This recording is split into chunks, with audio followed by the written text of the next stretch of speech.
Hello everybody, welcome back by a new video, and today it's time to talk about this Osram high pressure sodium bulb, which they call NAV-E/I. I got this little bulb from work. They weren't going to use them anymore because it's like they came from a council that pretty much has everything to LED now, so then these bulbs get pretty much useless and they were going to throw them away, so I decided to pick some up. So let's take a look at the packaging first. So I also like the fact that these don't come in a box, but still in that like old paper thing they used before they were using a box. So yeah, we have the Osram logo pretty much wrapped around the packaging of the bulb. We have 70 watts, Vialox, NAV, E/I, 4-year warranty. Or not warranty, it should just last 4 years. Yeah, it has an E27 base. So on the side we have pretty much high pressure sodium bulb in pretty much every language. They put a lot of languages on here, some symbols of what you should and shouldn't do. And the warning, that's like the very standard warnings, are in here as well. The bulb can get pretty hot. Shouldn't put it outside directly into the rain. Don't use broken bulbs. And that you should use it with the ballast and all that stuff. Shouldn't directly throw it into the trash. And yeah, let's now that the packaging is pretty much open, let's get the bulb out and the packaging out of the way. So yeah, pretty standard Osram high pressure sodium bulb. On the bulb itself we have some of the same information that was on the packaging as well. So nothing too spectacular. Let's have a little look inside of the bulb. I've had it on before, so that's why it might look kind of used. And yeah,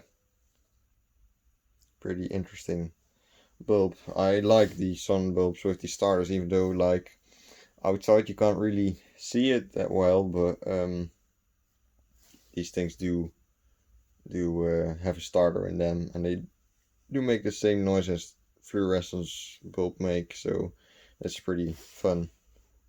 So we should do a sun blink fest someday if I have enough ballast and shit for it.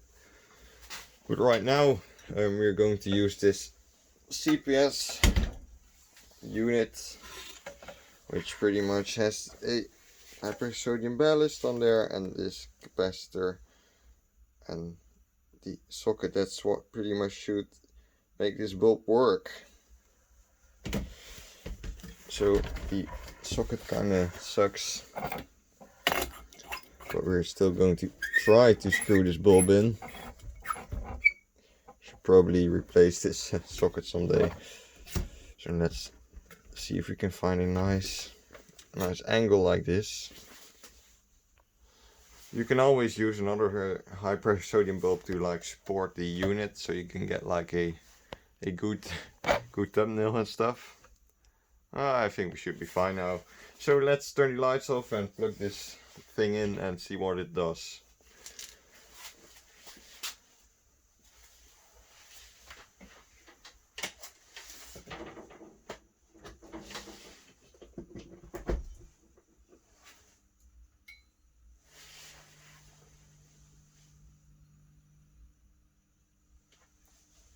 So it started immediately. It's not that blink happy.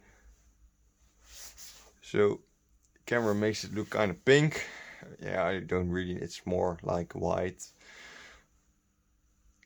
Yeah, it's slowly starting up.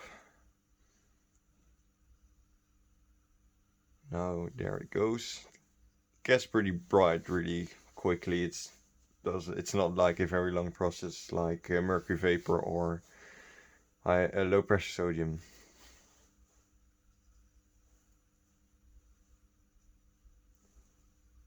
And now it's pretty much getting brighter. The color isn't changing that much.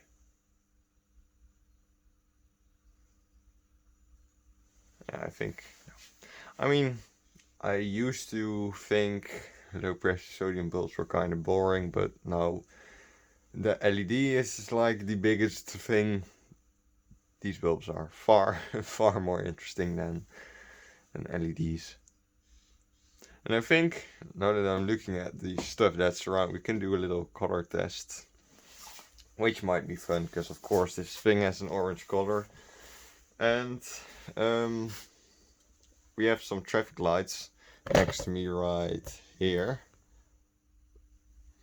And as you can see, green pretty much turns into black. Like orange. Now they look like it are, these two are clear, but they aren't. They're orange and red. Yeah, it looks a bit more black, almost brown. But I mean, still kind of red. But yeah, now the bulb warmed up fully, and I think it might be fun to have it on for a few minutes, so it gets pretty hot, and then we can look at like the glow that this bulb has once you turn it off again. So, looking at the surroundings, I mean, the bulb is bright, but as mostly with streetlight bulbs, they are like, they spread more of the light. And I mean, I bet if you like put a say 20 watts fluorescent something here, it would probably look brighter, but it's just this bulb lights up a further distance than those other bulbs. It mostly depends on the refractor, but I do think that the bulb itself is also made for not like very specific lighting. Difficult word. But yeah, let's turn it off now and see how it looks when it's turned off again, because I mean, it's interesting.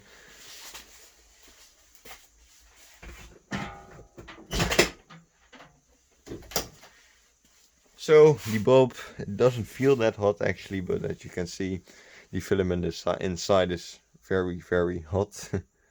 Now it slowly fades into darkness again. But yeah, thanks everyone for watching. Let me know what you think about this bulb, and see you guys in the next video.